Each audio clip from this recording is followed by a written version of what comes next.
وأصحابه أجمعين. اللهم صل على سيدنا محمد وعلى آل سيدنا محمد كما صليت على إبراهيم وعلى آل إبراهيم في العالمين إنك حميد مجيد. قال الله تبارك وتعالى في كلامه المجيد: أعوذ بالله من الشيطان الرجيم. بسم الله الرحمن الرحيم. إن يوم الفصل كان ميقاتا يوم ينفخ في الصور فتأتون أفواجا وفتحت السماء فكانت أبوابا وسيرت الجبال فكانت سرابا إن جهنم كانت مرصادا للطاغين مآبا لابثين فيها أحقابا لا يذوقون فيها بردا ولا شرابا إلا حميما وغساقا جزاء وفاقا إنهم كانوا لا يرجون حسابا وكذبوا بآياتنا كذابا وكل شيء أحصيناه كتابا فذوقوا فلن نزيدكم إلا عذابا. سورۃ النبأ میں اس سورت کا بنیادی مضمون جو ہے وہی اثبات قیامت، اثبات آخرت، احوال آخرت کے بارے میں ہے. ایسا کہ الحمدللہ آپ متعدد بار سن چکے اور پڑھ چکے ہیں کہ یہ مضامین جو ہیں، یہ مسائل جو ہیں،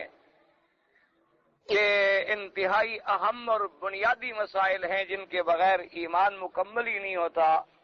اور جن کے بغیر دارین میں نجات حاصل ہی نہیں ہو سکتی. مسئلہ توحید، مسئلہ نبوت و رسالت اور مسئلہ آخرت. اور مسئلہ آخرت پر خداوند قدوس نے قرآن پاک میں متعدد صورتوں میں بڑی تفصیل کے ساتھ ذکر فرمایا ہے. اس کی بنیادی وجہ یہ ہے کہ ایک تو جب تک آدمی کا آخرت کی زندگی پر ایمان نہ ہو وہ عمل صالح کر ہی نہیں سکتا اور نہ ہی اس کی اصلاح ہو سکتی. جب تک انسان کا ایمان آخرت کی زندگی پر نہ پختہ ہو، نہ یقین پختہ ہو، تو وہ کبھی آدمی صحیح راستے پہ چل ہی نہیں سکتا. تو اس لیے قرآن مقدس نے متعدد صورتوں میں قیامت کے بارے میں، احوال قیامت کے بارے میں، کیفیات کے بارے میں،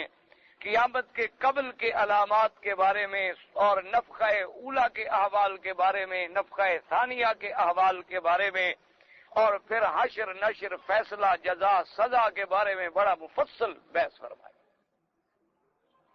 اور جس آدمی کا قیامت پر یقین پختہ ہو جائے اور جس کا اپنی موت اور موت کے بعد اٹھنے پہ یقین پختہ ہو جائے اور اللہ کے دربار میں پیشی پر یقین پختہ ہو جائے تو اس کے عمل خود بخود ٹھیک ہو جاتا. اس کے ہر عمل میں پھر وہ نظر ڈالتا ہے کہ میں یہ جو کام کر رہا ہوں کل اس سے میری آخرت خراب تو نہیں ہوگی. اس کی ہر بات پہ نظر ہوتی. اس لیے قرآن مقدس نے اس موضوع پر بڑی کھل کے بحث فرمائی. تو یہ سورۃ النبأ جو ہے یہ بھی قیامت کے بارے میں ہے. ابتدائی سورت میں اللہ تبارک و تعالی نے فرمایا، پہلی آیات کے اندر وہ سوال اور جواب کے اسلوب میں ہے، اور سوال اور جواب کا اسلوب جو ہے وہ بڑا دلوں میں اور دماغوں میں بیٹھنے والا ہوتا. اس لیے اللہ نے فرمایا کہ یہ کس بات میں سوال کرتے ہیں؟ اس خبر عظیم کے بارے میں اختلاف کرتے ہیں، یعنی اور خبر عظیم سے مراد کیا ہے؟ یوم قیامت. اللہ نے فرمایا جس بارے میں یہ جھگڑ رہے ہیں اور اختلاف کر رہے ہیں اور ایک دوسرے سے بطور استہزاء پوچھتے ہیں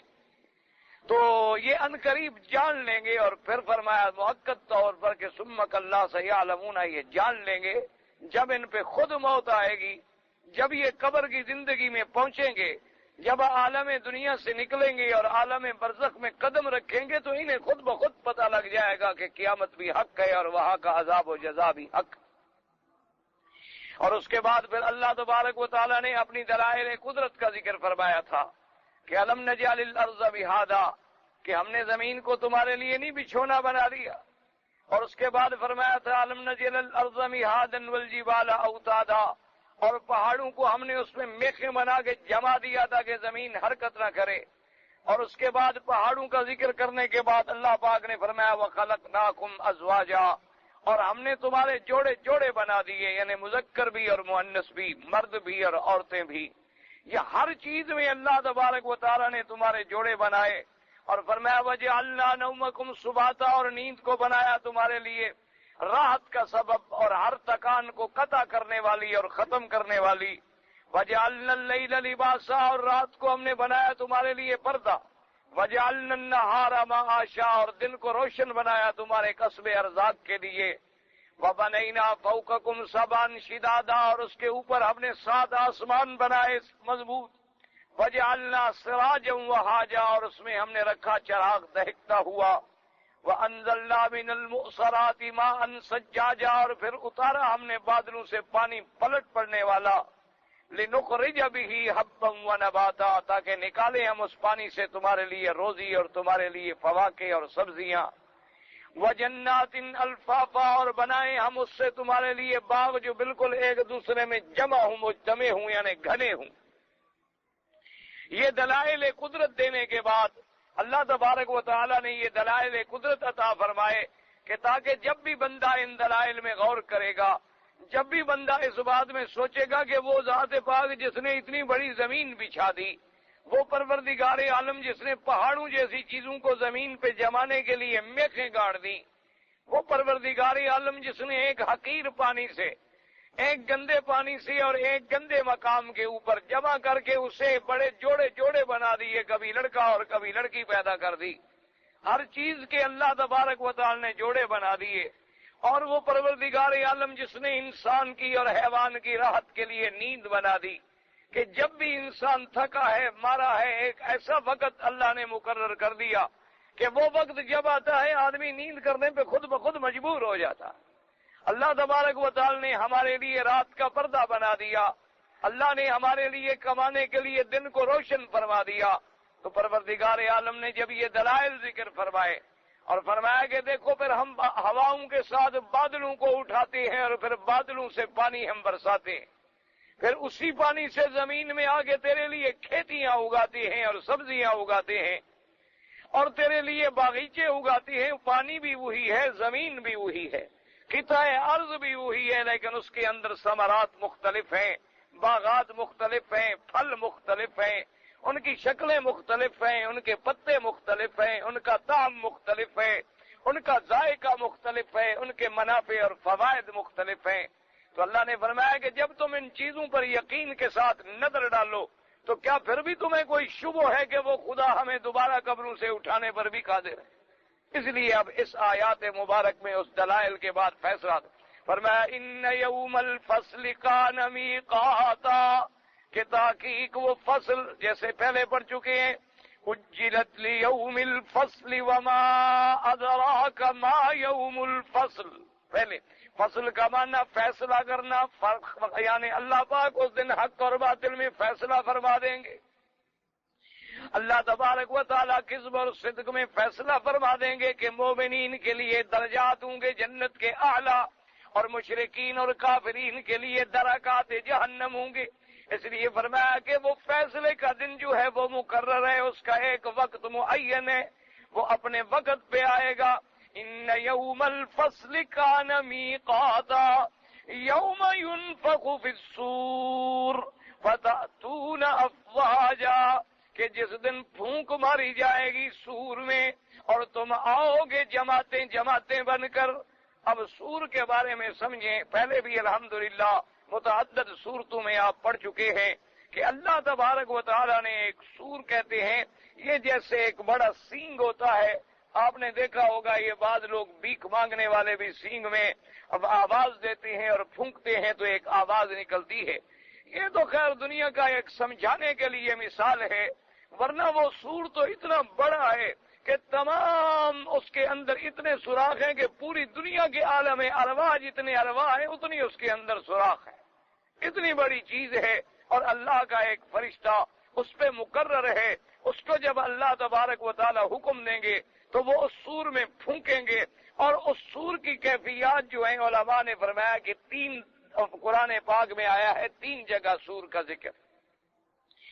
لیکن نص قطعی کے ساتھ جو بات ثابت ہے وہ یہ ہے کہ دراصل وہ 2 جو ہیں ایک ہی کا نام ہے۔ ایک نفخہ فضا، ایک نفخہ صعق اور ایک نفخہ بعث۔ اصل میں فضا اور صعق جو ہے وہ ایک ہے، یعنی دو سور پھونکے جائیں گے۔ ایک سور پھونکنے سے تو یہ ہوگا کہ جو کچھ بھی اس وقت عالم میں موجود ہوگا سب فنا ہو جائے، تمام چیزیں جو ہیں وہ درہم برہم ہو جائیں گی اور ہر چیز پہ ہلاکت آ جائے۔ اور اس سور کے بعد پھر دوبارہ سور جب پھونکا جائے گا تو پھر تمام اللہ کی مخلوق جو ہے وہ زبانوں سے نکل، اپنے قبروں سے نکل کے اور زمین سے نکل کے کھڑی ہو جائے۔ تو یہ دو سور ہوں گے، ایک نفخہ صعق اور ایک نفخہ بعث۔ اور یہ بھی ذکر آیا ہے روایات کے اندر کہ ان دونوں کے درمیان کی مدت جو ہے وہ تقریباً 40 سال کا وقفہ ہوگا۔ اور اسی لیے فرماتے ہیں کہ جب وہ سور پھونکا جائے گا اور پھر تم نکل کے، اس کا مطلب یہ ہے کہ یہ نفخہ ثانیہ کا ذکر ہے، کیونکہ پہلے نفخے پر تو سب نے مر جانا ہے اور ختم ہو جانا ہے اور ہلاک ہو جانا ہے، اور اس نفخے کے بعد اللہ نے فرمایا فتأتون افواجا، تم آؤ گے جماعتیں جماعتیں بن کر۔ تو اس کا مطلب ہے کہ یہ نفخہ ثانیہ کا ذکر ہے کہ جب دوبارہ سور پھونکا جائے گا تو تم قبروں سے نکل کر جماعتیں بن کے آؤ گے۔ اب جماعتیں بن کے مانا کیا ہے؟ علماء کرام نے اس کے اندر بہت سارے روایات احادیث مبارک کا ذکر فرمایا ہے۔ ایک حدیث مبارک میں تو آتا ہے کہ اس سے مراد یہ ہوگا کہ ہر امت جو ہے وہ اپنے نبی کے ساتھ آئے گی میدان حشر میں، اور یوم ندعو کل اناس بامامہم، اور اسی طرح قرآن پاک نے فرمایا فَكَيْفَ إِذَا جِئْنَا مِن كُلِّ أُمَّةٍ بِشَهِيدٍ وَجِئْنَا بِكَ عَلَىٰ هَٰؤُلَاءِ شَهِيدًا۔ اللہ نے فرمایا اس وقت کیا کیفیت ہوگی جب ہم ہر امت پہ گواہ لائیں گے۔ ہر نبی اپنی امت پہ گواہی دے گا کہ میں نے اللہ کا دین پہنچایا اور امت نے مجھے کیا جواب دیا، اور پھر تمام امتوں پر اور تمام انبیاء کی صداقت پر سب پہ گواہی ہوگی حضرت محمد الرسول اللہ صلی اللہ علیہ وعلا آلہ واصحابہ وسلم تسلیما کثیرا کثیرا۔ اللہ کے کروڑوں صلاۃ و سلام ہوں، آپ سب پہ پھر گواہی دیں گے کہ یا اللہ آپ کے تمام انبیاء حق ہیں، آپ کے تمام پیغمبر سچے ہیں، انہوں نے اپنے اپنے زمانوں میں سب پیغام توحید پہنچایا ہے اور دعوت توحید پہنچائی ہے۔ تو اس لیے علماء نے فرمایا کہ وہ جماعتیں بن بن کے آنے کی بات ہے۔ اور اسی طرح پھر یہ بات بھی یاد رکھیں کہ ایک روایت مبارک میں یوں آتا ہے کہ جب قیامت کے دن جماعتیں آئیں گی تو ان کی کیفیت کیا ہوگی، یعنی ہر امت پہلے علیحدہ ہوگی۔ کیا مانا؟ نوح علیہ السلام کی امت علیحدہ ہے، ابراہیم علیہ السلام کی امت علیحدہ ہے، موسیٰ علیہ السلام کی امت علیحدہ ہے، عیسیٰ علیہ السلام کی امت علیحدہ ہے، اور حضرت محمد الرسول اللہ خاتم الانبیاء والمرسلین کی امت جو ہے علیحدہ ہے صلی اللہ علیہ وسلم۔ اور یہ امتوں کی تقسیم ہو گئی۔ پھر ایک تقسیم اور ہوگی، وہ تقسیم کیا ہوگی کہ ہر امت کے اندر پھر مومن جو ہیں وہ علیحدہ ہیں اور کافر جو ہیں وہ علیحدہ ہیں۔ اسی طرح پھر مومنوں کے بھی درجات ہوں گے کہ مقربین جو ہیں اعلیٰ درجے والے وہ علیحدہ ہیں، ان پر دوسرے درجے والے وہ علیحدہ ہیں، تیسرے درجے والے جو ہیں وہ علیحدہ ہیں۔ ایک تقسیم پھر آخر میں ہوگی، کیا مانا؟ کہ اللہ تبارک و تعالیٰ دو گروہ بنا دیں گے، فریق فی الجنت و فریق فی السعیر۔ ایک مومنین کا گروہ ہوگا، یعنی تمام دنیا کے اپنے اپنے وقت میں ایمان لانے والے ایک طرف ہو گئے، اور تمام دنیا میں کفر کرنے والے جو ہیں وہ ایک طرف ہو گئے۔ اسی طریقے سے ایک حدیث مبارک میں آتا ہے، ایک صحابی ہے حضور پاک صلی اللہ علیہ وآلہ وسلم کے، انہوں نے روایت فرمائی ہے، انہوں نے فرمایا کہ پھر یہ بھی دیکھیں کہ فتاتون افواجا، کہ وہ جو جب جماعتیں قیامت کے میدان میں آئیں گی تو ان کی 3 کیفیات ہوں گی۔ انہوں نے فرمایا ایک جماعت تو ایسی ہوگی کہ اعلیٰ لباس میں ہوں گے اور بڑی خوبصورت سواریوں پہ سوار ہو کر میدان حشر میں آئیں گے،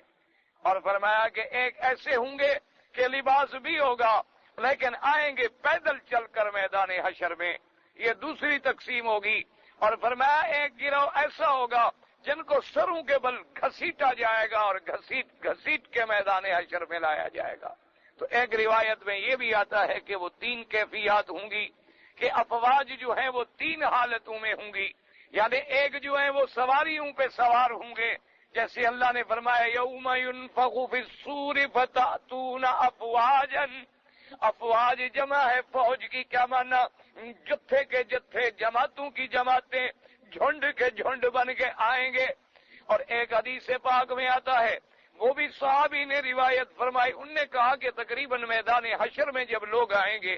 ان کی کیفیات کے بارے میں ذکر آتا ہے کہ وہ 10 قسم کی کیفیات ہوں گی، یعنی 10 قسم کے انواع و اصناف ہوں گے۔ حضور پاک نے فرمایا کہ ایک صنف ایسی ہوگی کہ وہ جب میدان حشر میں آئیں گے تو کل قردتی، وہ بندروں کی شکل میں ہوں گے۔ اور فرمایا ایک قسم ایسی ہوگی جو خنزیر کی شکل میں لائے جائیں گے۔ حضور صلی اللہ علیہ وسلم نے فرمایا کہ بعض اصناف ایسے بھی ہوں گے کہ جن کو اللہ تبارک و تعالی قیامت والے دن بھی بندروں کی شکل میں کھڑا کر دیں گے۔ اور فرمایا وہ کون لوگ ہیں؟ فرمایا وہ قطات ہیں جو چغل خور ہیں، لوگوں میں چغلیاں کھاتے رہتے ہیں، اس کے خلاف، اس کے خلاف، اس کے خلاف، ان کو اللہ تبارک و تعالی یہ سزا دیں گے۔ اور اسی طرح آیا کہ خنزیر کی شکل میں وہ آئیں گے کہ جو حرام کھانے والے ہیں، کہ رشوت ملتی ہے تو کھا رہے ہیں، سود ملتا ہے تو کھا رہے ہیں، لوگوں کو دھوکہ دے کر ان کے مال حاصل کر کے کھانے والے جو حرام پہ پلنے والے ہیں۔ کیونکہ خنزیر بھی ایک ایسا نجس العین جانور ہے کہ جو بلا بھی آتی ہے وہ بھی ہڑپ کرتا ہے، اور اس کے نزدیک بھی کسی اچھے اور برے کی کوئی تمیز نہیں ہوتی۔ اور اسی طرح حضور پاک نے فرمایا کہ ایک گروہ ایسا آئے گا کہ ان کی زبانیں سینوں پہ نکلی ہوئی ہوں گی، اور ان سے ایسی بدبودار مادہ بہ رہا ہوگا کہ وہ پورے میدان حشر والے اس بدبو سے تنگ آ جائیں گے۔ اور فرمایا یہ میری وہ لوگ ہوں گے ہر امت کے جو بڑے بڑے واعظ تھے، بڑے بڑے قصہ گو تھے، اور بڑے بڑے تقریریں کرنے والے تھے، لیکن لوگوں کو تقریر کرتے تھے اور خود عمل نہیں کرتے تھے۔ لوگوں کو دعوت دیتے تھے اعمال صالحہ کی، اور ان کے اپنے اعمال جو ہیں ان سے شیطان بھی شرماتا تھا۔ فرمایا لوگوں کو تو کہتے تھے لیکن خود ان ہدایات پر، امر بالمعروف اور نہی عن المنکر پہ عمل نہیں کرتے تھے۔ ان کو اس کیفیت میں لایا جائے گا۔ اور اسی طرح حضور پاک صلی اللہ علیہ وسلم نے فرمایا کہ کچھ لوگ ایسے ہوں گے جن کو اس عالم میں لایا جائے گا کہ ان کے بدن پر گندک کے قسم کے لباس ہوں گے، اور وہ ان کے بدن سے اور ان کے چمڑوں سے بالکل چمٹے ہوئے ہوں گے۔ اسی حالت میں فتاتون افواجن، اسی حالت میں وہ جماعتیں میدان حشر میں حاضر ہوں گی۔ حضور صلی اللہ علیہ وعلا آلہ واصحابہ وسلم تسلیما کثیرا کثیرا نے مختلف افواج کا ذکر کیا ہے کہ ان کی مختلف کیفیات ہوں گی۔ اسی طرح آتا ہے کہ پھر ایک تقسیم ایسی بھی ہوگی میدان حشر کے اندر، اللہ فرمائیں گے کہ شرابیوں کو ایک طرف کر دو، زانیوں کو ایک طرف کر دو، قاتلوں کو ایک طرف کر دو، رازنوں کو اور ڈاکوؤں کو اور چوروں کو جو دنیا میں دھوکہ دیتی ہیں ان کو ایک طرف کر دو۔ اسی طریقے سے حضور پاک صلی اللہ علیہ وسلم نے فرمایا وہ لوگ جو اپنے ہمسائے کو ایذا پہنچاتے ہیں، جو اپنے حقوق جیران ادا نہیں کرتے۔ کیا معنی؟ یعنی ہمسائے کی عزت پہ نظر ڈالتے ہیں۔ ہمسایہ نعوذ باللہ اعتبار کر کے غریب چلا جاتا ہے کہ چلو جی میں ذرا مسافر ہوں، سفر پہ جا رہا ہوں، اور ہمسایہ اعتماد کرتا ہے کہ میں ڈیوٹی پہ جا رہا ہوں، لیکن اس کے عدم موجودگی میں وہ اس کی عزت پہ نظر ڈالتا ہے، یا اس کے مال پہ نظر ڈالتا ہے، یا اس کی جائیدادوں پہ نظر ڈالتا ہے۔ اللہ تبارک و تعالی نے فرمایا ان کو بھی اس طرح الٹا چلا کے لایا جائے گا تاکہ دنیا کو پتہ چلے کہ یہ وہ آدمی ہے جس نے اپنے جیران کو سزا پہنچائی، جس نے اپنے ہمسائے کو تکلیف پہنچائی ہے۔ اس لیے میرے آقا نے فرمایا کہ حدیث پاک میں آتا ہے، حضور صلی اللہ علیہ وسلم فرماتے ہیں کہ حضرت جبریل علیہ السلام نے مجھے جار کے بارے میں اور حقوق جار کے بارے میں اتنی دفعہ اللہ کی طرف سے حکم سنایا ہے، اتنی دفعہ وصیت کی ہے کہ مجھے تو یہ بھی خطرہ ہو گیا کہ شاید کبھی ایسا نہ ہو کہ ہمسائے کو بھی وراثت میں شریک کر دیا جائے۔ یعنی ہمسائے کے اتنے بڑے حقوق ہیں۔ اس لیے حدیث پاک میں آتا ہے اللہ کے ہاں سب سے بڑا مبغوض آدمی وہ ہوتا ہے، اللہ کے ہاں سب سے بڑا ذلیل اور گندا آدمی وہ ہوتا ہے جو اپنے ہمسائے کی بیوی کے ساتھ عشق لڑائے اور بری نظر رکھے۔ کیونکہ قریب رہنے والے کو اللہ معاف کرے بڑے مواقع ہوتے ہیں، ایک دور والے آدمی کو تو پتہ نہیں ہوتا کہ اس گھر کا آدمی کب جاتا ہے کب آتا ہے، لیکن ہمسائے کے سامنے تو پوری ہسٹری ہوتی ہے۔ اس لیے اس کی ذمہ داری ہوتی ہے کہ وہ ہمسائے کی حفاظت کرے، اس کی عزت کی حفاظت کرے، اس کے مال کی حفاظت کرے، اس کے عرض کی حفاظت کرے۔ بجائے عبادت کرنے کے اگر اس نے اس کی عزت کو تاکا ہے تو وہ اللہ کے ہاں سب سے زیادہ مبغوض ہوتا ہے۔ تو اب علماء کرام فرماتی ہیں کہ قرآن مقدس نے تو ایک جملہ بیان فرما دیا، ایک علی سبیل الاجمال ایک بات کا ذکر فرما دیا، چونکہ سنت اللہ ہے، اللہ تبارک و تعالیٰ کی سنت ہے اپنے کلام کے اندر کہ قرآن مقدس میں جب بھی بات آئے گی ایک جامع معنی کامل مکمل بات ہوگی، باقی تفصیلات جو ہوتی ہیں یا تو وہ ہمیں ملے گی سنت رسول اللہ میں صلی اللہ علیہ وعلی آلہ واصحابہ وسلم تسلیما کثیرا کثیرا۔ قرآن پاک ایک اجمالی طور پہ حکم دیتا ہے، تفصیل پر سنت پہ ہوتی ہے۔ قرآن پاک ایک جنرل آرڈر ایشو کر دیتا ہے، باقی تفاصیل جو ہے پھر ہمیں حضور پاک کے فرامین میں ملتی ہے۔ تو یہاں بھی قرآن نے فرما دیا یوم ینفخ فی الصور، کہ جس دن اس سور میں پھونکا جائے گا فتأتون افواجا، اور یہاں لفظ بھی آیا فتأتون افواجا، یعنی فا جو ہے تعقیب کے لیے ہوتی ہے کہ نفخہ سور یعنی نفخہ ثانیہ، یاد رکھیں چونکہ نفخہ اولا جو ہوگا فصائق من فی السماوات ومن فی الارض الا من شاء اللہ ثم نفخ فیہ اخری فاذا هم قیام ینظرون۔ اللہ نے فرمایا کہ جب دوبارہ نفخ سور ہوگا تو تم کھڑے ہو جاؤ گے اللہ کی دربار میں، اللہ تبارک و تعالیٰ کی دربار میں۔ اور یہ بھی یاد رکھیں کہ انسان جب پیدا ہوتا ہے ماں کے پیٹ سے تو بغیر کسی لباس کے، بغیر کسی کپڑے کے، بغیر کسی قمیض کے، بالکل بیچارہ یعنی بالکل عریہ حالت میں پیدا ہوتا ہے جیسے خالی ہاتھ آیا ہے۔ اور اسی طرح جب انسان مرتا ہے تو یہ بھی اللہ کا احسان ہے کہ چلو اسے دو چادریں کفن کی تو ڈال دی جاتی ہیں لیکن پھر بھی وہ خالی ہاتھ جاتا ہے۔ اور اسی طرح جب وہ قبروں سے اٹھائے جائیں گے حفاتن عراتا، اللہ نے فرمایا کہ قبروں سے جب کھڑے ہوں گے تو پھر بھی اسی حال میں ہوں گے کہ نہ پاؤں میں جوتا ہوگا، نہ کوئی لباس ہوگا، نہ کوئی چیز ہوگی، یعنی پہلی کیفیت یہ ہوگی، پھر اللہ پاک سب کو لباس بھی عطا فرمائیں گے۔ اسی لیے حضور پاک نے فرمایا، حدیث پاک میں آتا ہے کہ سب سے پہلے لباس جو ملے گا وہ سیدنا ابراہیم الخلیل علیہ السلام کو ملے گا، یعنی قبروں سے اٹھانے کے بعد سب سے پہلے جنت کی پوشاک جو پہنائی جائے گی، سب سے پہلا جو حلہ من حلل الجنہ آئے گا وہ سیدنا ابراہیم الخلیل علیہ السلام والتسلیم، امام الموحدین، اللہ تبارک و تعالیٰ کے کروڑوں ان پہ صلاۃ و سلام ہوں، جنہوں نے توحید کا سب سے بڑا حق ادا کیا اور اللہ کی توحید کے لیے بڑے ابتلاءات میں آئے اور برداشت کیے۔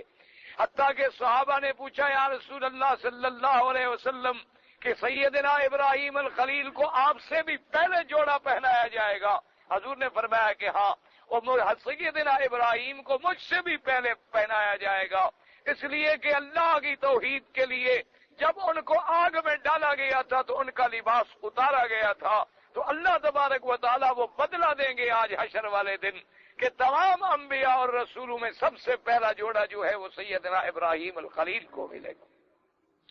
علیہ الصلاۃ والتسلیم۔ تو اس لیے علماء فرماتی ہیں کہ یاد رکھیں کہ یہ تمام کیفیات جو قرآن میں آئی ہیں، مثلا یہاں آیا فتأتون افواجا، اور کہیں آیا فإذا هم قیام ينظرون، اور کہیں آیا یوم ندعو کل اناس بامامہم، اور کہیں آیا فکیف اذا جئنا من کل امۃ بشہید وجئنا بک علی ہؤلاء شہیدا۔ تو اللہ کے قرآن نے جتنی آیتیں فرمائی ہیں یہ سب پر حق ہیں۔ وجہ کیا ہے کہ قیامت کا دن اتنی بڑا ہوگا، قیامت کا دن اتنی عظیم ہوگا کہ اس کے اندر احوال مختلف ہوں گے کہ آدمی قبروں سے نکلیں گے، پھر بالکل عریاں ہوں گے، پھر ان کو میدان حشر میں لایا جائے گا، پھر میدان حشر کی کئی کیفیات ہوں گی۔ جیسے آج بھی آپ دیکھیں کہ دنیا کے اندر جو مجرم ہوتے ہیں، اللہ معاف فرمائے، یا جو طغات ہوتے ہیں، جو مفسدین فی الارض ہوتے ہیں، جو باغی ہوتے ہیں، ان کے ساتھ اس دنیا میں بھی تو کئی مراحل آتے ہیں۔ پہلے ان کو پکڑا جاتا ہے، پھر انہیں تھانوں پہ رکھا جاتا ہے، پھر ان کی تحقیق و تفتیش ہوتی ہے، پھر انہیں کچی جیلوں میں رکھا جاتا ہے، پھر ان کو مقدمات کی پیشیوں میں لایا جاتا ہے، پھر عدالتوں کے قریب جیلوں میں رکھا جاتا ہے، بعض لوگوں کو لوہے کے پنجرے بنا کے عدالتوں کو لایا جاتا ہے، تو یہاں بھی کیفیات مختلف ہوتی ہیں، اس لیے ہر مجرم پہ مختلف احوال گزرتے ہیں، تو وہاں بھی مجرمین پہ اور کافرین پہ مختلف احوال گزریں گے۔ اس لیے اللہ نے فرمایا کہ جس کا تم انکار کرتے ہو دیکھو دیر کتنی لگے گی۔ یوم ينفخ في الصور فتأتون افواجا وفتحت السماء فكانت ابوابا، اور کھول دیے جائیں گے آسمان اور ہو جائیں گے دروازے۔ کیا معنی سمجھیے، ورنہ تو آسمان میں دروازے تو اب بھی ہیں، آسمان میں تو دروازے اب بھی موجود ہیں، اللہ تبارک و تعالیٰ کے حکم کے بغیر وہ نہیں کھلتے ہیں، ورنہ آسمانوں کے دروازوں کے بارے میں قرآن پاک میں موجود ہے کہ لا تفتح لهم ابواب السماء ولا يدخلون الجنہ۔ اللہ نے فرمایا کسی کافر مشرک مجرم کے لیے آسمان کے دروازے نہیں کھلیں گے اور نہ وہ جنت میں داخل ہوں گے۔ آپ اس شک میں نہ پڑیں گے جی دیکھو اب تو کافر چاند پہ پہنچ گئے، وہ چاند تو آسمان سے بہت نیچے ہے، قرآن آسمان کی باتیں کر رہا ہے۔ چاند وغیرہ جو ہیں، یہ سیارات وغیرہ جو ہیں جتنے، یہ تو بہت نیچے ہیں آسمانوں سے، ان کا آسمانوں کے ساتھ کوئی مسئلہ ہی نہیں ہے، آسمانوں کا دروازہ کسی کے لیے کھل ہی نہیں سکتا ہے۔ اور یہ جتنی ترقی کر چکے ہیں ابھی تک تو ان کو یہ بھی سمجھ نہیں آیا کہ آسمان ہے کیا، اس لیے کبھی یہ کہتے ہیں کہ جی بس یہ ہمیں دور ہونے کی وجہ سے ایک نیلگوں فضا نظر آتی ہے ورنہ آسمان کوئی نہیں، اور کبھی کہتے ہیں کہ نہیں آسمان تو ہے لیکن ابھی تک یہ پتہ نہیں کہ وہ زمین سے کتنی دور ہے، اور کبھی کچھ کہتے ہیں کہ جی نہیں چاند اور سورج چکر لگا رہے ہیں، کبھی کہتے ہیں نہیں جی نہیں زمین چکر لگا رہی ہے، کبھی کہتے ہیں کہ نہیں جناب دونوں چیزیں چکر لگا رہی، چاند سورج کا بھی اپنا ایک مدار ہے اور زمین کا بھی اپنا ایک مدار ہے۔ تو بہرحال یہ ساری چیزیں جو ہیں ان کی تحقیق کچھ بھی نہیں ہے اللہ کے قرآن کے سامنے۔ اللہ کا فیصلہ جو ہے وہ اتنا سچا ہے، اتنا برحق ہے۔ یہ تو افسوس اور بدقسمتی کی بات ہے کہ آج مسلمان ہر جگہ اللہ کے قرآن کو چھوڑ کے ذلیل اور خوار ہو چکا ہے۔ اسی لیے جیسے کہ علامہ نے فرمایا تھا، اللہ اس کی قبر پہ رحمت کرے، اس نے کہا وہ معزز سے زمانے میں مسلمہ ہو کر اور ہم خوار ہیں آج تارک قرآن ہو کر، کہ ہم کیوں آج ذلیل ہیں کہ ہم نے اللہ کے قرآن کو چھوڑ دیا ہے۔ ورنہ آپ اگر صحیح معنوں میں تحقیق کریں کہ آج دنیا نے جتنی جدید ترقی حاصل کی ہے یا جتنی جدید انہوں نے معلومات حاصل کیے ہیں یا جتنی جدید ٹیکنالوجی حاصل کی ہے، یہ سب مسلمانوں کی کتابوں سے چرائی ہوئی چیزیں ہیں، یہ سب مسلمانوں کے کتابوں کے نظریات ہیں، یہ سب مسلمانوں کی تحقیقات کے خلاصے ہیں۔ لیکن وجہ کیا ہے کہ مسلمان اپنے پیٹ پالنے میں لگ گیا، ہمارا ہر آدمی اپنی جائیداد بنانے پہ لگا ہوا ہے، اس کو نہ کسی مسلمان کا درد ہے نہ ملک و ملت کا کوئی غم ہے، وہ چاہتا ہے کہ بس میرا گھر بچ جائے، ساتھ والے ہمسائے اگر سارے بھی جل گئے وہ کہے گا نہیں جی نہیں میرا گھر ٹھیک ہے، یعنی اسے یہ احساس نہیں کہ آج اگر کسی کا گھر جل سکتا ہے تو کل تیرا بھی جل سکتا ہے، آج اگر ان کے لیے بربادی آ سکتی ہے تو کل تیرے لیے بھی ہلاکت آ سکتی ہے۔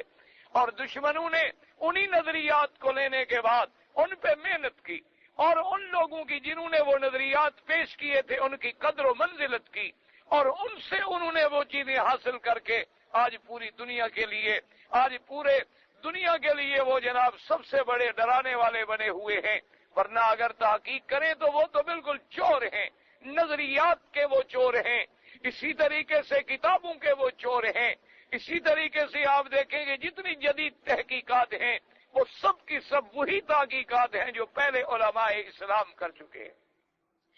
تو اس لیے آپ ان چیزوں میں اللہ نے فرمایا کہ اس دن ہم آسمانوں کو کھول دیں گے۔ کیا مانا قرآن نے ایک جگہ فَفَتَحْنَا أَبْوَابَ السَّمَاءِ بِمَاءٍ مُنْهَمِرٍ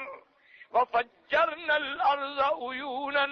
فَالْتَقَى الْمَاءُ عَلَىٰ أَمْرٍ قَدْ قُدِرَ۔ اللہ نے فرمایا کہ ہم نے آسمانوں کا دروازہ کھول دیا پانی کے لیے جب قوم نوح پہ طوفان آیا تھا، اور نیچے ہم نے زمینوں کو بھی حکم دیا کہ تم اپنے چشمے نکالو، جب دونوں پانی ملے تو اللہ کا جو فیصلہ تھا وہ ہو گیا۔ تو اس لیے اب یہاں قرآن کہتا ہے کہ اس دن آسمان کھولے جائیں گے اور ہو جائیں گے دروازے۔ کیا معنی اس کی مثال ایسی ہے کہ جیسے آپ دیکھیں نا کہ بعض گھروں کے اندر جیسے آج کل تو بڑا عام رواج ہے اور آپ لوگوں نے بھی دیکھا ہوگا کہ آج کل ڈرائنگ اور ڈائننگ جو ہے وہ کٹھے بنائے جاتے ہیں دونوں کمرے، اور درمیان میں ایک باریک بڑی خوبصورت لکڑی کا ایک بڑا لمبا دروازہ بنا دیتے ہیں تاکہ بھی مہمان جو ہیں وہ بیٹھے رہیں اور کھانا لگ گیا، اور جب کھانا لگا تو دروازے کو یوں پکڑ کے ہٹایا تو معلوم ہوتا ہے یہاں دروازہ ہی نہیں تھا، یہاں تو کوئی چیز ہی نہیں تھی، یہ دونوں کمرے جو ہیں دراصل ایک ہے۔ تو اس لیے اللہ پاک نے فرمایا کہ اس دن چونکہ آسمانوں کے سب دروازے کھل جائیں گے تو گویا معلوم ہوگا کچھ ہی نہیں رہا، سارے دروازے ہی ہو گئے، گویا کہ اب آسمان جو تھا وہ کھل گیا۔ اس لیے علماء کرام فرماتے ہیں کہ یہ دونوں کیفیات کا ذکر چلا آ رہا ہے، نفخہ اولا کا بھی اور نفخہ ثانیہ کا بھی۔ وَفُتِحَتِ السَّمَاءُ فَكَانَتْ أَبْوَابًا وَسُيِّرَتِ الْجِبَالُ فَكَانَتْ سَرَابًا، اور اللہ نے فرمایا ہم چلائیں گے پہاڑوں کو، اور پہاڑوں کو چلائیں گے، نظر آئیں گے تمہیں سراب۔ سراب کا معنی ابھی میں عرض کرتا ہوں، تو یہ بھی کیفیات ہیں، یاد رکھیں کہ یہ جو بڑے آہیدہ اللہ نے فرمایا کہ زمین و پہاڑ اٹھائے جائیں گے اور پھر ان کو ریزہ ریزہ کر دیا جائے۔ ایک کیفیت تو یہ ہوگی کہ پہاڑوں کو توڑ دیں گے اور ریزہ پہاڑ یعنی پتھر پتھر بن جائیں گے، جیسے آپ بڑے پتھر کو توڑیں تو کئی ٹکڑوں میں وہ بڑھ جاتا ہے۔ اور دوسری کیفیت یہ ہوگی، اللہ نے فرمایا یوم تکون الجبال کالعہن المنفوش، ایسے ہو جائیں گے جیسے اون ہوتی ہے دھلی ہوئی، آپ نے اون کو دیکھا نا جب وہ مارتے ہیں تو کیسے اڑتی ہے، اور اسی فرمایا کہ زمین و پہاڑ اٹھائے جائیں گے اور پھر ان کو ریزہ ریزہ کر دیا جائے۔ ایک کیفیت تو یہ ہوگی کہ پہاڑوں کو توڑ دیں گے اور ریزہ پہاڑ یعنی پتھر پتھر بن جائیں گے، جیسے آپ بڑے پتھر کو توڑیں تو کئی ٹکڑوں میں وہ بڑھ جاتا ہے۔ اور دوسری کیفیت یہ ہوگی، اللہ نے فرمایا یوم تکون الجبال کالعہن المنفوش، ایسے ہو جائیں گے جیسے اون ہوتی ہے دھلی ہوئی، آپ نے اون کو دیکھا نا جب وہ مارتے ہیں تو کیسے اڑتی ہے۔ اور اسی طرح اللہ تبارک و تعالی نے فرمایا ایک کیفیت ایسی ہوگی وَسُيِّرَتِ الْجِبَالُ فَكَانَتْ سَرَابًا، ہو جائیں گے ریت نظر آنے والی۔ سراب کا کیا معنی آپ نے دیکھا ہوگا، الحمدللہ اللہ آپ کو بھی اور مجھے بھی اور ہر مسلمان کو نصیب کرے، مدینہ منورہ آپ جاتے ہیں نا سفر کریں، آپ مدینہ منورہ کا سفر کریں کسی وقت دن میں عین دوپہر کا وقت ہو تو آپ گاڑی میں جا رہے ہوں اور صحرا میں ریت چمکتی ہے اور شدت کی دھوپ پڑتی ہے تو دور سے نظر یہ آتا ہے کہ آگے پانی ہے، آپ ایسے نظر آئے گا معلوم یہ ہوگا او ماشاءاللہ بھی یہ تو سارا پانی ہی پانی ہے۔ اچھا پھر جو آپ قریب ہو جائیں گے کچھ بھی نہیں، جو آپ اور قریب ہو تو پھر اگلا نظر آئے گا ہاں یہ تو خیر پانی نہیں وہ پانی ہے، پھر اور جب آپ قریب ہو جائیں گے تو وہ کچھ بھی نہیں ہوگا۔ اس لیے اللہ نے فرمایا کہ ہم ان پہاڑوں کو ایسے چلائیں گے وَسُيِّرَتِ الْجِبَالُ، اور کہیں فرمایا يَسْأَلُونَكَ عَنِ الْجِبَالِ فَقُلْ يَنسِفُهَا رَبِّي نَسَفًا فَيَذَرُهَا قَاعًا صَفْصَفًا لَا تَرَىٰ فِيهَا عِوَجًا وَلَا أَمْتًا، اللہ نے فرمایا ہم ان پہاڑوں کو ایسے ریزہ ریزہ کر کے اڑا دیں گے کہ یہ کچھ نظر نہیں آئے گا، جیسے دور سے تجھے ریت میں پانی نظر آتا تھا لیکن پانی نیتا یہ بھی نہیں ہوگا، کیونکہ زمینیں جو ہے کان صفصفا، اللہ نے فرمایا ہم ایک چٹیل میدان بنا دیں گے، نہ اس میں کوئی اونچ ہوگی نہ نیچ ہوگی نہ آڑ ہوگی نہ کوئی چھپنے کی جگہ ہوگی، جیسے آج دنیا میں کہیں درخت ہے کہیں پہاڑ ہے کہیں مکان ہے کہیں بستی ہے کہیں زمین نیچے ہے کہیں زمین اونچی ہے کہیں گڑے پڑے ہوئے ہیں، لیکن اس دن زمین کو بالکل ہموار کر دیا جائے گا کہ کوئی کسی کی آڑ کے اندر نہیں آ سکے۔ یوم ہم بارزون، اللہ نے فرمایا سب کھلے کھڑے ہوں گے، سب ظاہر کھڑے ہوئے ہوں گے چٹیل میدان میں۔ اور ایک بات یہ بھی یاد رکھیں کہ بعض لوگوں نے یہ مشہور کر رکھا ہے کہ میدان حشر جو ہے وہ عرفات ہوگا، یہ ہمارے لوگ بڑی بڑی باتیں مشہور کرتے ہیں خود، اور ایک ایسی ہماری بدقسمتی ہے کہ جو جھوٹی بات جو ہے وہ اتنی عام ہو جاتی ہے اتنی پھیل جاتی ہے کہ پھر لوگ اسی کو سچ سمجھنے لگ جاتے ہیں۔ اس لیے ایک محاورہ ہے کہ جھوٹ کو سچ بولنا ہو تو بعض لوگوں نے کہا ہے کہ اتنا جھوٹ بولو کہ تمہیں بھی گمان ہونے لگے کہ یہ سچ ہے، یعنی جھوٹ بولتے بولتے آدمی کو بھی شک پڑ جائے کہ یار شاید میں سچی بات کہہ رہا ہوں، روز جو کہہ رہا ہوں ہر وقت جو کہہ رہا ہوں۔ تو اس لیے بعض چیزیں ہمارے یہاں بڑی عجیب و غریب مشہور ہو جاتی ہیں اور بڑے بڑے روایات جو ہیں وہ مشہور ہو جاتے ہیں کہ جی میدان حشر جو ہے وہ عرفات ہوگا۔ اسی طریقے سے جیسے کئی لوگ آ جاتے ہیں کہ جی یہ ہجرت کا راستہ جو ہے، جب حضور پاک نے ہجرت فرمائی اور آپ نے جب جبل ثور میں آپ نے جس غار میں قیام فرمایا، کئی اچھے خاصے سمجھدار لوگ آگے پوچھتے ہیں، کہتے ہیں جی وہاں ایک پتھر ہے ایسے انسان کی شکل میں نظر آتا ہے، ہم نے سنا ہے کہ وہاں ایک کافر تھا وہ تاک لگا کے بیٹھا ہوا تھا اور حضور صلی اللہ علیہ وسلم کو نقصان پہنچانے کے لیے، تو جب حضور وہاں سے گزرے تو وہ پتھر بن گیا۔ یہ کوئی حقیقت کی بات نہیں ہے، کیونکہ اگر تاک لگا کے بیٹھنے کا مطلب یہ کہ کافروں کو پہلے پتا تھا کہ حضور نے وہاں جانا ہے،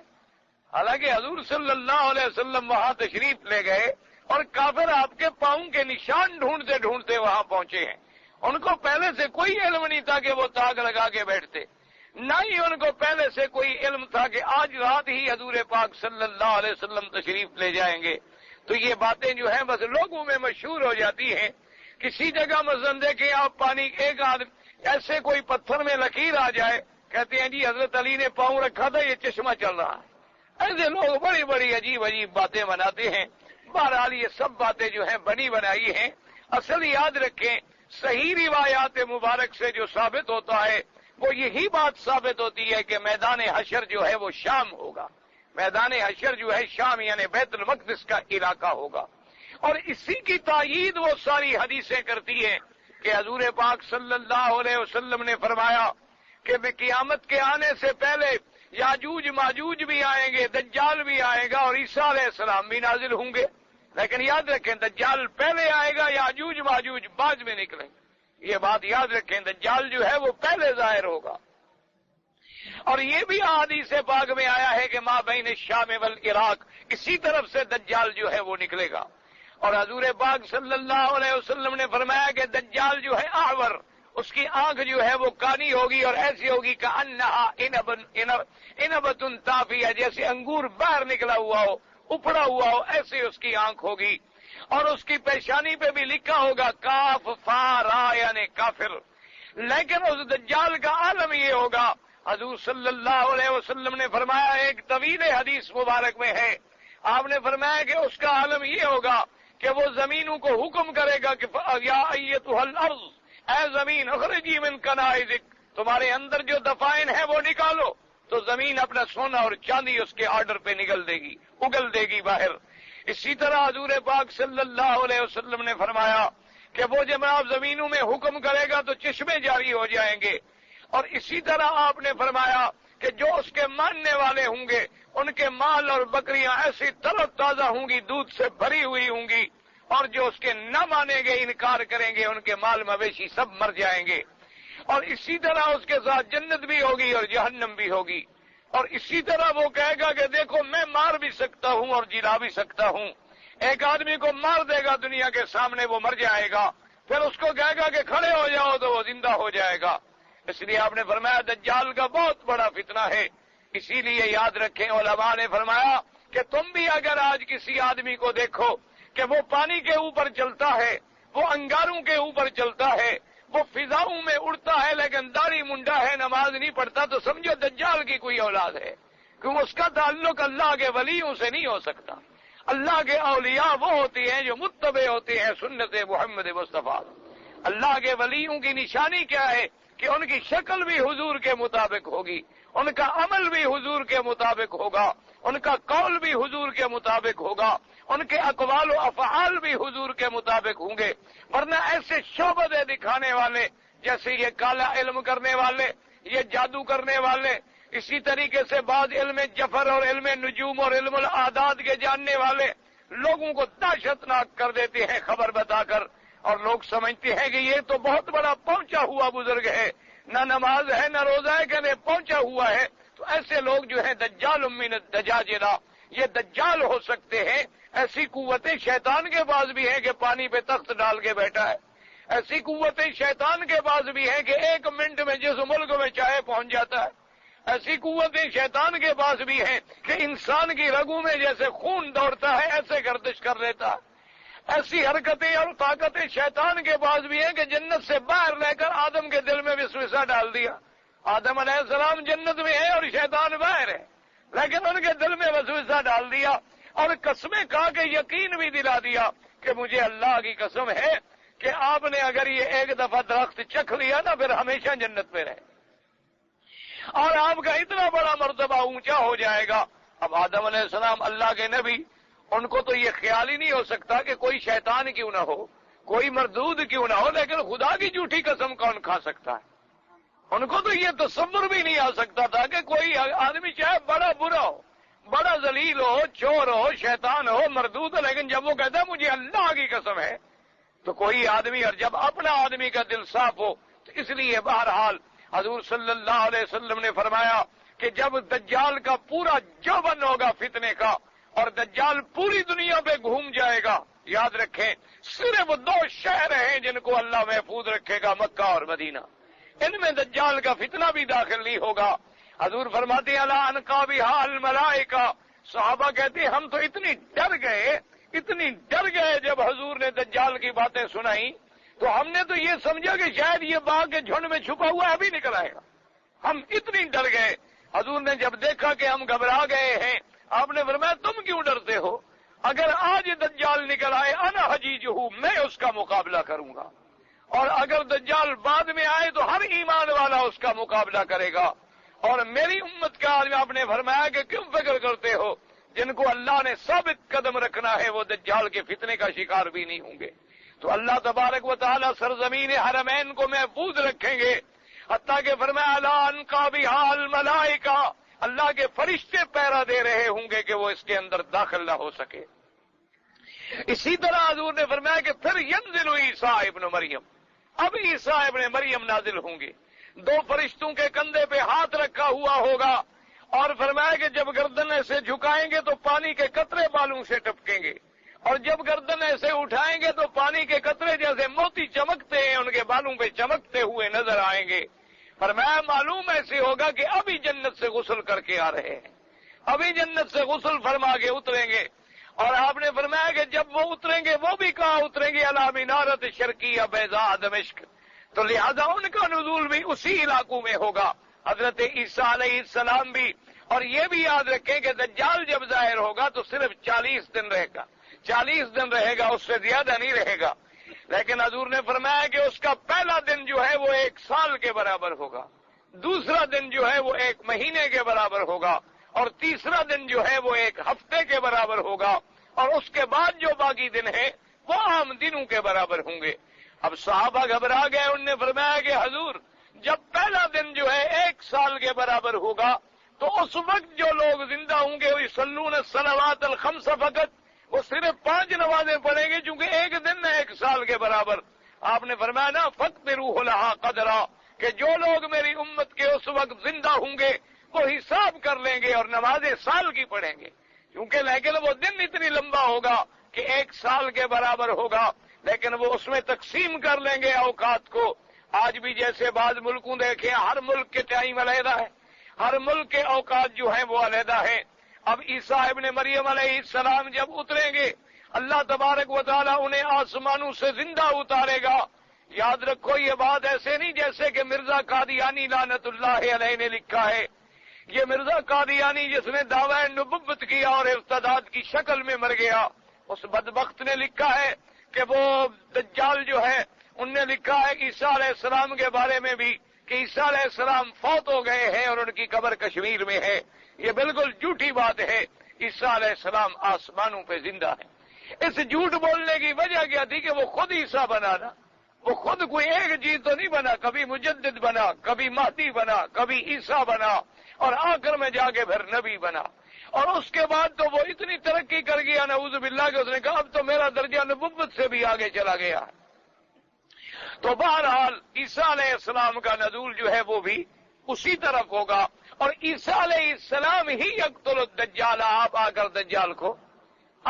دجال کو قتل کریں گے۔ اور قتل کہاں کریں گے؟ فی باب لد، کہ حضرت عیسیٰ علیہ السلام اسے ڈھونڈتے جا کے باب لد میں پکڑیں گے۔ باب لد جو ہے وہ بھی بیت المقدس کا ایک علاقہ ہے، اب بھی وہ جگہ اسی نام سے مشہور ہے۔ اسی جگہ جا کر حضرت عیسیٰ علیہ السلام جو ہے اس کو قتل کر دیں گے، اور پھر دنیا میں راحت و سکون ہوگا، لیکن اسی زمانے میں ابھی عیسیٰ علیہ السلام موجود ہوں گے کہ یاجوج اور ماجوج کا نکلنے کا وقت آ جائے. یاجوج اور ماجوج جو ہے وہ بھی اولاد آدم ہیں. یاد رکھو وہ بھی آدم علیہ السلام کی اولاد ہیں. جیسے آدم علیہ السلام کی اولاد دنیا کے اندر مختلف ہے، اسی طرح جیسے شکلیں مختلف ہیں، جیسے ان کی صورتیں مختلف ہیں، اور وہ بڑی فسادی اور اتنی تعداد میں وہ مخلوق ہے، اتنی تعداد میں وہ مخلوق ہے کہ ان کے عدد کو سوائے اللہ کے کوئی نہیں جانتا. ان کے آگے جو ذوالقرنین نے دیوار بنائی تھی وہ دیوار ٹوٹ جائے گی، وہ دیوار گر جائے گی. بعض علماء نے تو لکھا ہے کہ یہی دیوار چین ہے، لیکن یہ باتیں کوئی نہیں، چونکہ قرآن پاک نے معین نہیں کیا ہے. اس لیے اللہ جانتا ہے کوئی ایسی دیوار ہو جہاں ابھی تک ہم پہنچے بھی نہ ہوں، کیونکہ ایسے بھی تو جزائر موجود ہیں جہاں کوئی انسان نہیں پہنچا. ایسے بھی شمال اور جنوب میں علاقے موجود ہیں جہاں بالکل وہ جبال ہیں اور برف سے پہاڑ جمے ہوئے ہیں، وہاں کوئی آدمی زندہ نہیں رہ سکتا. ان کی پرلی طرف یا ان کے اطراف کے اندر بھی وہ چیزیں ہو سکتی ہیں، ورنہ ایسی دیواریں تو دنیا میں 7 ہیں، ان میں 2 بہت بڑی ہیں اور 5 جو ہیں وہ ان سے چھوٹی ہیں. تو یاجوج ماجوج جب نکلیں گے من کل حدب ینسلون، ایسے نکلیں گے جناب اللہ معاف کرے کہ ہر ٹیلے سے اترتے ہوئے، جیسے ٹڈی دل کا لشکر آتا ہے. حدیث پاک میں آتا ہے کہ وہ جب گزریں گے تبریہ کے دریا سے، اس دریا کا پانی ایسے پی جائیں گے معلوم ہوگا اس دریا میں کبھی پانی نہیں آیا تھا، پورے دریا کا پانی چٹ کر جائیں گے، اور جو بھی چیز ان کو آگے ملے گی اس کو کھا جائیں گے. اللہ تبارک و تعالی حضرت عیسیٰ علیہ السلام کو حکم دیں گے کہ آپ اپنے ایمان والے مومنین کو لے کر فوراً کوہ طور کے پہاڑ کی طرف چلے جائیں تاکہ آپ کو یاجوج و ماجوج کی طرف سے تکلیف نہ پہنچے. تو آپ ان مومنین کی جماعت کو لے کر وہاں تشریف لے جائیں گے، اور اس کے بعد سیدنا عیسیٰ علیہ السلام اللہ تبارک و تعالیٰ سے دعائیں کریں گے کہ یا اللہ یاجوج و ماجوج کے عذاب سے ہمیں نجات عطا فرما. یہ تو باغوں پہ گزرتے ہیں تو باغ ختم، جانوروں پہ گزرتے ہیں تو جانور ختم، اور لکڑیاں ہوں تو لکڑیاں کھا جاتی ہیں، اور چشمے ہوں تو چشموں کے چشمے پی جاتے ہیں. یہ تو پورے عالم کو تباہ کر ڈالیں گے. آپ مہربانی فرمائیں آپ ہمیں ان سے نجات دیں. تو اللہ تبارک و تعالیٰ ان پر ایک بیماری مسلط کر دیں گے، اور اس بیماری سے یاجوج و ماجوج کی پوری قوم جو ہے اسی وقت مر جائے گی، پوری قوم مر جائے گی. اللہ تبارک و تعالیٰ اپنے پاک پیغمبر حضرت عیسیٰ کو حکم دیں گے کہ آپ کے یاجوج ماجوج جو دشمن ہیں وہ ختم ہو گئے ہیں، اب آپ جائیں زمین میں، اب پہاڑوں سے اتریں اور اتاریں اپنے ایمان والوں کو. اب آپ پہاڑوں سے اتریں گے، لیکن جب نیچے آئیں گے تو فرماتے ہیں کہ زمین کی تو کوئی جگہ نہیں ہوگی، سب ان کی لاشیں پڑی ہوں اور اتنی بدبو پھیلے گی. پھر دعا کریں گے اللہ بھی ہم تو بدبو سے مر جائیں گے، ہم اتنی بڑی لاشوں کا کیا کر سکتے ہیں. تو اللہ تبارک و تعالی حکم دیں گے. بعض سمندر کے علاقوں سے ایسے پرندے آئیں گے، حضور نے فرمایا کہ ان پرندوں کی گردنیں ایسے ہوں گی جیسے اونٹ کی گردنیں ہوتی ہیں، اور وہ ان لاشوں کو اپنے منہ میں لے کر اٹھا کے سمندروں میں لے جائیں گے. اور پھر اللہ تبارک و تعالی حضرت عیسیٰ علیہ السلام کی دعا سے آسمانوں کو حکم دیں گے کہ برسو. آسمان برسیں گے اور سارا گند دھل جائے گا، اور پورے زمین میں عدل و انصاف بھر جائے گا، اور پورے زمین کے خزائن کھل جائیں گے. حضور نے فرمایا ایسی برکت کا زمانہ ہوگا کہ ایک انار جو ہے لوگ کھا کے اس کے اوپر چھتری بنا کے سائے میں بیٹھ جائیں گے. اس کی یعنی چھال اتنی بڑی ہو جائے گی کہ وہ بطور سایہ کے ان کے کام آ جائے گی. فرمایا اتنی برکتیں ہوں گی. پھر عیسیٰ علیہ السلام کی شادی بھی ہوگی، پھر عیسیٰ علیہ السلام پہ موت آئے گی، اور پھر وہ دفن ہوں گے روضہ حضرت محمد مصطفیٰ میں صلی اللہ علیہ وعلا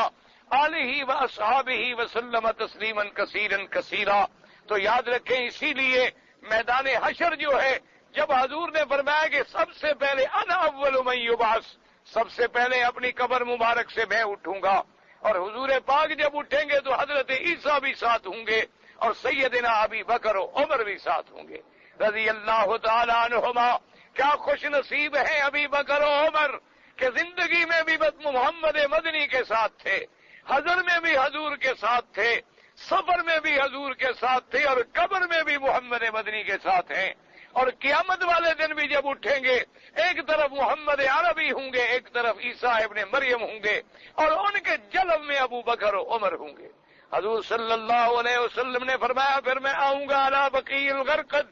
مدینہ منورہ کے قبرستان پر مدینے کے قبرستان والے بھی کھڑے ہو چکے ہوں گے۔ فرمایا ثم انتظر لاہل مکہ، اس کے بعد میں مکے والوں کا انتظار کروں گا۔ مکے والے جب آ جائیں گے اجعلہم علی یمینی، فرمایا اہل مکہ کو میں اپنے دائیں ہاتھ پہ رکھوں گا اور مدینے والوں کو بائیں ہاتھ پہ رکھوں گا، کیونکہ مکے والے مہمان ہوں گے، ہماری طرف وہ چل کے آئیں گے مدینے میں۔ اور اس کے بعد فرمایا ان سب قافلوں کو لے کر ہم میدان حشر میں جائیں گے۔ تو اس لیے ہمیشہ یاد رکھیں، یہ لوگ باتیں ایسے کر دیتے ہیں لیکن کوئی صحیح روایات نہیں ہوتی۔ اصل میں وجہ کیا ہے کہ بعض علماء نے عرفات کے منظر کو جو بیان کیا تو انہوں نے کہا عرفات کا منظر بھی ایسا ہے جیسے حشر کا منظر ہو،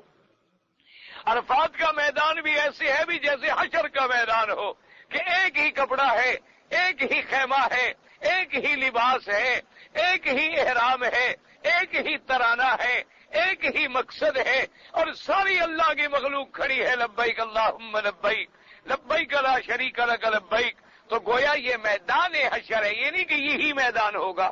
یہی نہیں ہوگا، بلکہ وہ میدان جو ہے وہ شام ہوگا۔ اس لیے اللہ تبارک و تعالیٰ فرماتی ہے کہ ہم پہاڑوں کو پھر ایسا اٹھا دیں گے، پہاڑوں کو ہم ایسا چلا دیں گے کہ آج جو تمہیں بڑے بڑے مضبوط پہاڑ نظر آتے ہیں یہ ایسے ہو جائیں گے جیسے ریتا، یہ ایسے ہو جائیں گے جیسے سراب۔ بعد نے فرمایا سراب کا معنی بھی ذہاب ہے، کہ یعنی یہ ختم ہو جائیں گے اور یہ چلے جائیں گے۔ جب تم دیکھو گے جیسے سراب کا دھوکہ ہوتا ہو، اسی طرح تمہیں یہ نظر آئے گا لیکن ہوگا کچھ نہیں۔ اس لیے فرمایا وَسُيِّرَتِ الْجِبَالُ وَسُيِّرَتِ الْجِبَالُ فَكَانَتْ سَرَابًا إِنَّ جَهَنَّمَ كَانَتْ مِرْصَادًا۔ اللہ نے فرمایا تحقیق جہنم ہے تاک میں، مرصاد ماننا وہ جگہ جہاں بیٹھ کے کسی دشمن کی تاک لگائی جائے، انتظار کی جائے کہ آئے اور پکڑے۔ اس لیے فرمایا اب اس کا مطلب یہ ہے کہ اللہ نے جو جہنم پر فرشتے مقرر کیے ہیں عذاب دینے کے لیے وہ اسی انتظار میں ہیں، اسی تاک میں کھڑے ہیں کہ کافر آئیں اور ان کو جہنم میں ہم دھکیلیں۔ اور بعد نے کہا وہ جہنم بھی، کیونکہ اللہ قادر ہے کہ جہنم کی آگ کو سمجھنے کی قوت دے دیں، بولنے کی قوت دے دیں، پہچاننے کی قوت دے دیں۔ جو خدا ایک چمڑے کو بلوانے پہ قادر ہے، جو خدا بند قدوس ایک چیونٹی کو زبان دینے پہ قادر ہے، جو خدا بند قدوس پرندوں کو زبان دینے پہ قادر ہے، وہ خدا بند قدوس چاہے تو آگ کو بھی زبان دے سکتے ہیں۔ اس لیے فرمایا اور بعد میں فرمایا کہ ان جہنم کانت مرصادا۔ کیا مانا؟ انہوں نے فرمایا کہ جہنم سے پہلے جو ہے پلسرات ہے، اور پلسرات پر چوکیاں ہوں گی، اللہ کے فرشتے بیٹھے ہوں گے۔ مومن جن کو جنت کے پروانے ملیں گے وہ تو اپنا کارڈ دکھا کے گزر جائیں گے اللہ کی رحمت سے، اور جن کو اللہ تبارک و تعالیٰ وہ کارڈ نہیں دیں گے اور کافر ہوں گے اور مشرک ہوں گے،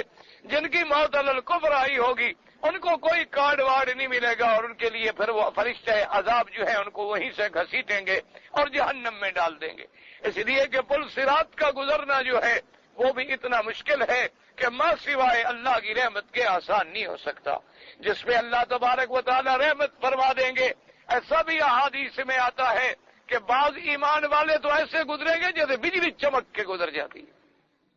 اور بعض ایسے گزریں گے جیسے ہوا گزرتی ہے، اور بعض ایسے گزریں گے جیسے تیز سواری گزرتی ہے، اور بعض ایسے گزریں گے کہ آہستہ آہستہ گزر جائیں گے، اور بعض ایسے ہوں گے کہ گھسٹتے اللہ کی رحمت سے نکل جائیں گے۔ درجات ہوں گے مومنین کے،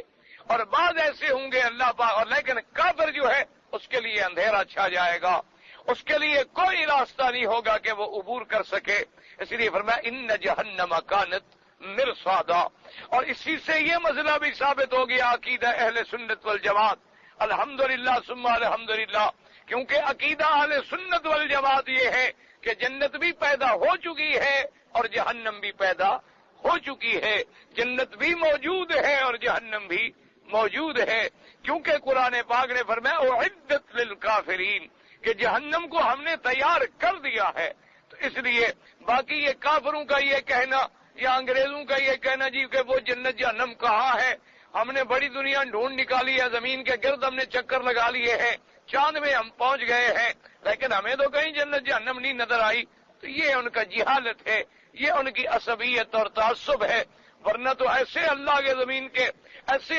اب آپ دیکھ لیں، مثلا سورج ہے، سورج کا کرہ جو ہے 12,000 میل زمین سے بڑا ہے.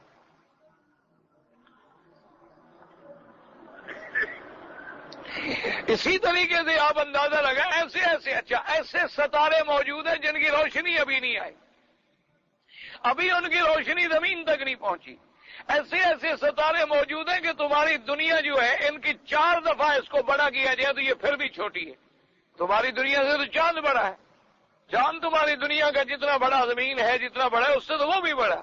تو پھر یہ کہنا کہ ہمیں نظر نہیں آیا، یہ جہالت ہے. کیونکہ جو چیز نظر نہ آئے اس کا ہم انکار کر دیں. جیسے کسی نے مدینہ نہ دیکھا ہو، وہ کہہ جی میں نہیں مانتا اس لیے کہ میں نے تو نہیں دیکھا. اب اس سے بڑی کوئی جہالت ہے کہ اگر ایک آدمی نے نہیں دیکھا تو نہ دیکھنا جو ہے کبھی دلیل عدم کی نہیں ہوتی. جیسے آپ روزانہ پھول سونگھتے ہیں، کبھی خوشبو کو آپ نے نہیں دیکھا، آپ چل پھر رہے ہیں، روح آپ کے اندر موجود ہے لیکن کبھی آپ نے روح کو بھی نہیں دیکھا. تو اس لیے یہ ان کا کہنا، تو عقیدہ اہل سنت والجماعت جو ہے وہ حق ہے کہ جنت بھی مخلوق ہے اور جہنم بھی مخلوق ہے. اللہ پاک ہمیں جہنم سے بچائے اور اپنی رحمت سے جنت نصیب فرمائے.